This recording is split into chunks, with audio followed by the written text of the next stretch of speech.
दिल्ली में चल रहे किसान आंदोलन को 1 महीना पूरा हो गया है और अभी के हालात ये हैं कि ना केंद्र सरकार झुकने को तैयार है और ना ही किसान झुकने को तैयार है।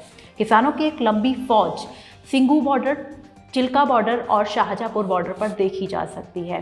25 दिसंबर को हुए किसान सम्मान निधि कार्यक्रम में केंद्र सरकार ने ये साफ कर दिया है कि वो इन कृषि कानूनों को वापस नहीं लेगी। तो आइए सबसे पहले ये जानते हैं कि क्या है वो कृषि कानून जिनके पीछे इतना बवाल कट रहा है। पहला है कृषि उत्पादक व्यापार और वाणिज्य विधेयक। इसमें किसान अपनी फसल को कहीं भी बेच सकता है। कानून के मुताबिक किसान अपनी फसल को एपीएमसी व्यवस्था यानी मंडियों के बाहर भी बेच सकता है। इस पर किसानों को कोई टैक्स भी नहीं लगेगा और किसान ऑनलाइन माध्यम में भी अपनी फसलों को बेच सकेंगे। वहीं दूसरी तरफ किसानों का कहना है कि सरकारी मंडियों में फसल के लिए एक न्यूनतम कीमत का प्रावधान है, लेकिन मंडी के बाहर यह व्यवस्था मिलेगी या नहीं इसका इस बिल में जिक्र नहीं है। चूंकि मंडी के बाहर टैक्स नहीं लगेगा, ऐसे में निजी कंपनियां पहले तो अच्छे दामों में फसल खरीदेगी, लेकिन जब धीरे धीरे मंडी व्यवस्था खत्म हो जाएगी तो वे मनमाने दामों पर फसल खरीदेंगी।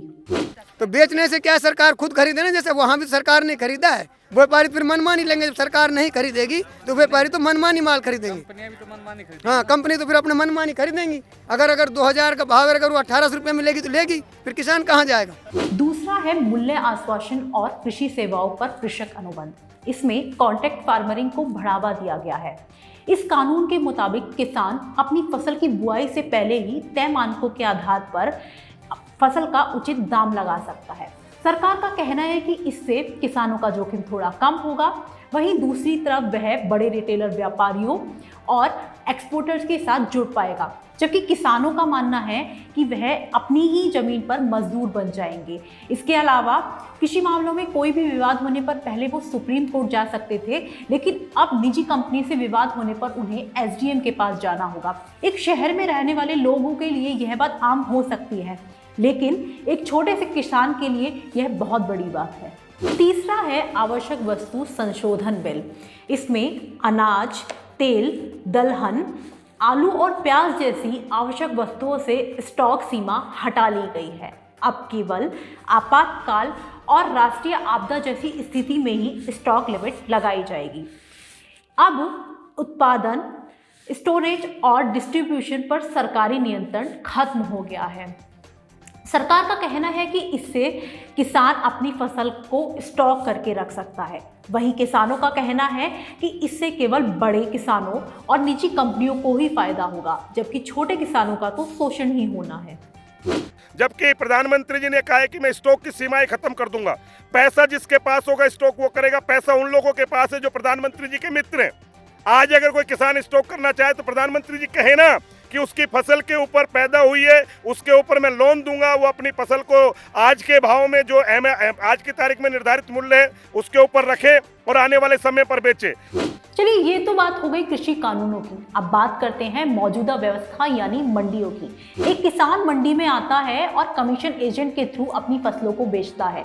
कमीशन एजेंट इसके बदले में करीब 2.5% की मजदूरी लेता है, लेकिन नए कानूनों के मुताबिक सरकार इनको खत्म करने की बात कर रही है। देश में ऐसे बहुत सारे कमीशन एजेंट हैं जिनके रोजगार पर भी इससे असर पड़ेगा। बिचौलिया का भी है और हम स्वयं का भी व्यापार करते हैं। हम सीधा खरीद भी लेते हैं, किसान से भी खरीदते हैं और मार्केट में जो आता है माल वो बोली लगाकर हम उसको खरीद लेते हैं। अच्छा, इस किसान बिल में बिचौलियों को हटाने की बात कही। हाँ, और आप सीधा मिल वालों को बेच 100% असर होगा। हमारे यहाँ माल मिलेगा ही नहीं हमको तो फिर गांव में जाना पड़ेगा या तो सीधा किसान के पास। वो यहाँ आएगा क्यों जब उसका माल बाहर 100 रुपये ऊंचा बिकेगा हमारे यहाँ। और आप एक बात सोचिए, अगर किसी के पास 10 बोरी का पैदावार होता है तो वो 10 बोरी मिल में तो ले जाएगा नहीं, छोटी मंडी में या बड़ी मंडी में जाएगा और बोली लगाकर अपने माल को बेचेगा। वो 10 बोरी वाला क्या करेगा उस बिल के हिसाब से आप बतलाओ।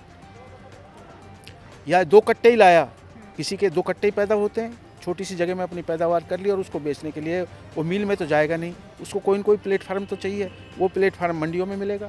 इसके अलावा इन नए कृषि कानूनों से मंडी के व्यापारियों में भी रोष व्याप्त है। उनका कहना है कि इन कानूनों को लाकर सरकार ने किसानों को मंडी में आने से रोका है। यदि भविष्य में मंडियां खत्म होती हैं तो इसमेमें हमारा भी नुकसान है। वर्तमान में मैं राजस्थान की बात करूं तो राजस्थान में अनाज एपीएमसी मार्केटों में 2.60% अब टैक्स लगा हुआ है और बाहर इस नाम का फ्री है।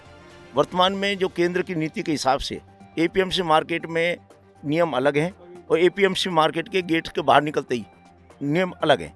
बाहर कोई टैक्स नहीं है कि उस चीज़ की सरकार को एक सिर्फ ये कहना कि हमने किसानों को आज़ाद कर दिया, जबकि किसानों को मंडी में आने से रोक दिया है। जबकि अगर स्वतंत्र आप किसान को करना चाहते हैं तो किस मंडी में बेचे चाहे वो बाहर बेचे, इसका हमारा कोई विरोध नहीं है, लेकिन उसका कोई टैक्स नहीं लगना चाहिए। मंडियों में भी अगर केंद्र इसे ऐसा मेरा सुझाव है कि जीएसटी की तरह पूरे इंडिया की एपीएमसी मार्केट में अधिकतम अपना एक टैक्स तय कर दे। मंडी टैक्स 25 से 50 पैसा टैक्स लगेगा, उससे ज़्यादा कोई टैक्स नहीं लगेगा। एग्रीकल्चर जो प्रोड्यूस मार्केटिंग एक्ट है, एपीएमसी जिसको बोलते हैं, वो राज्यों के अंदर आता है। राज्य सरकार का अपना नियम है। राज्य सरकार कहती है भाई हमारे को मंडी शुल्क भी देना पड़ेगा, मंडी शुल्क के ऊपर किसान सेस भी देना पड़ेगा, ये जो दुकानें हैं इनका किराया भी भाड़ा भी देना पड़ेगा, सब ये व्यापारियों के थ्रू होगा। व्यापारी भी ये चाहता है जब मैं इतनी सेवा करूं तो इसके मध्य में मुझे भी कुछ मिलना चाहिए। तो जब मंडियां जब पिछले सैकड़ों सालों से चल रही हैं तो इन मंडियों को ख़त्म करने का उचित नहीं है। और जो साथ ही सरकार ने जो फ्री मंडी के लिए किया है कि जो बड़े उद्यमी हैं वो किसान के घर जाके, जैसे मान लीजिए आज सरसों है, सरसों का उत्पादन अलवर ज़िले में लगभग 4 लाख टन होता है। मान लो अडानी है, अडानी ने यहाँ तेल मिल लगा ली है, आज अडानी ने जगह जगह सैलो बना लिए हैं। समर्थन मूल्य पर मान लो 5,000 ही सरकार घोषित कर देती है और अडानी ने समर्थन मूल्य पर किसानों को माल ले लिया और अडानी ने 4 लाख जो टन जो सरसों का उत्पादन अलवर ज़िले का हुआ उसमें से 3.5 लाख टन सरसों अडानी ने खरीद ली। अब 3.5 लाख टन सरसों तो अडानी के स्टॉक में हो गई, बाकी लोगों के पास 50,000 टन रही, वो मिल वालों ने लेकर अपने चला ली। अब जब मिल वालों को ये लगेगा कि अब माल जब उनके पास 50,000 टन वाला स्टॉक जब ख़त्म हो गया तो उनको बाज़ार में माल बचा नहीं, तो वो माल अडानी के पास है। अब अडानी ने लिया 5,000 का, वो तो कहेगा मैं 6,000 में बेचूंगा, तो मोनोपोली बढ़ गई ना। मौजूदा हालात को देखते हुए केंद्र सरकार तो इस बिल को वापस लेने के बिल्कुल भी मूड में नहीं है, लेकिन किसान भी अपनी बात पर डटे हुए हैं। उनका कहना है कि जब हमें इस बिल की ज़रूरत थी ही नहीं तो सरकार इस बिल को लेकर आई ही क्यों। कुछ किसानों का कहना है कि पूरे कानून को ही वापस लिया जाना चाहिए, जबकि कुछ किसान और व्यापारियों का कहना है कि इसमें कुछ संशोधन किया जाना चाहिए। साथ ही भारत एक कृषि प्रधान देश है, लेकिन इन सभी विवादों को देखते हुए आज का किसान ही नहीं चाहता कि उनके आने वाली पीढ़ी इस क्षेत्र में आए, क्योंकि इस क्षेत्र में मेहनत अधिक और मुनाफा कम है। इसलिए आगे सरकार को इस दिशा में भी सार्थक कदम उठाने होंगे।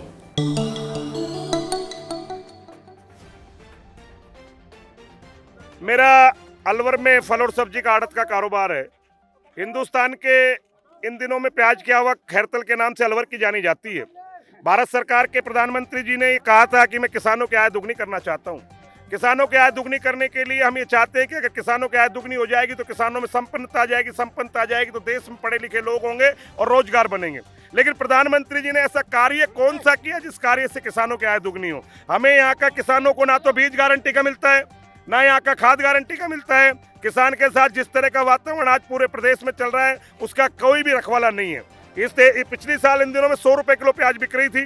भारत सरकार ने इस बार डर के और प्याज का इंपोर्ट कर लिया और एक्सपोर्ट बंद कर लिया। आज हमारी मंडी के अंदर 300 से लेकर और 600 रुपए, 650, 700 रुपए का 40 किलो प्याज बिका है।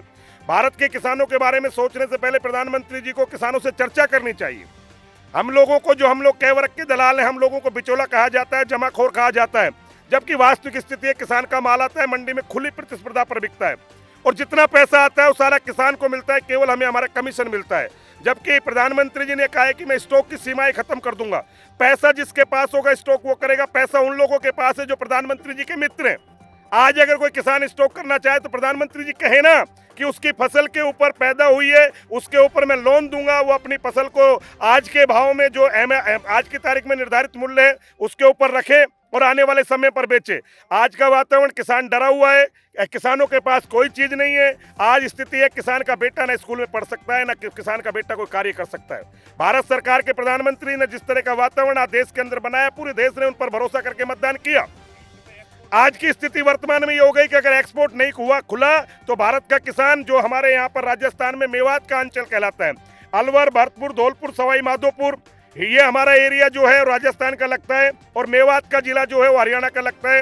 ये एक मेवात एरिया, यहाँ एक बड़ा राजा हुआ था, मेवाती एक योद्धा हुआ था, उसके नाम से जाना जाता है।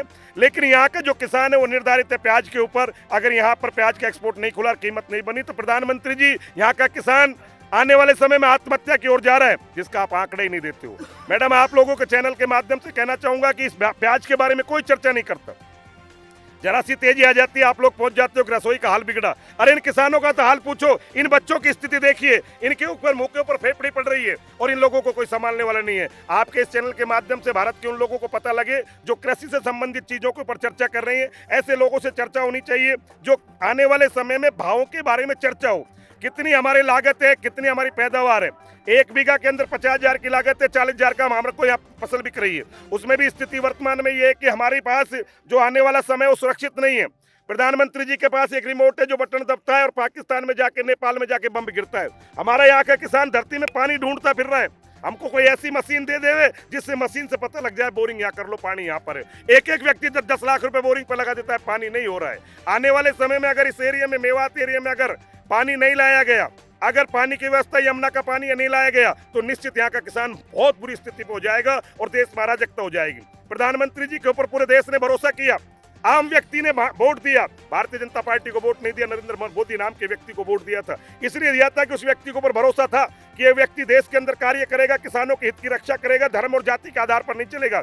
लेकिन आज उन्होंने बड़े लोगों को पकड़ लिया और उन्होंने इस तरह का वातावरण बना दिया कि इस देश के अंदर आज की तारीख में किसान वहीं की वहीं खड़ा है, जहाँ खड़ा है। एक बार यहाँ पर ईस्ट इंडिया कंपनी आई थी, उस ईस्ट इंडिया कंपनी ने अपना कारोबार जमाया था। उसी तरह जियो कंपनी आई जो आज की तारीख में रिलायंस के मालिक है। उन लोगों ने जिस तरह से ईस्ट इंडिया कंपनी ने लोगों को लालच देकर कारोबार किया, इस तरह से ईस्ट इंडिया कंपनी की तरह ही रिलायंस ने भी कारोबार किया।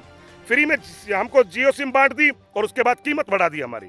आज हमें उसी स्थिति पर लाके खड़ा कर दिया। हमसे कह दिया कि बड़े लोगों के घर पे जाइए और वहाँ अपना माल बेच के आइए। प्रतिस्पर्धा का व्यापार पूरी दुनिया में हो रहा है। प्रधानमंत्री जी कहते हैं इसके बहुत लाभ है। क्या लाभ है? कि आपकी जमीन जो है वो आपसे कोई लेगा नहीं। अरे हमारी जमीन कौन लेगा हमसे?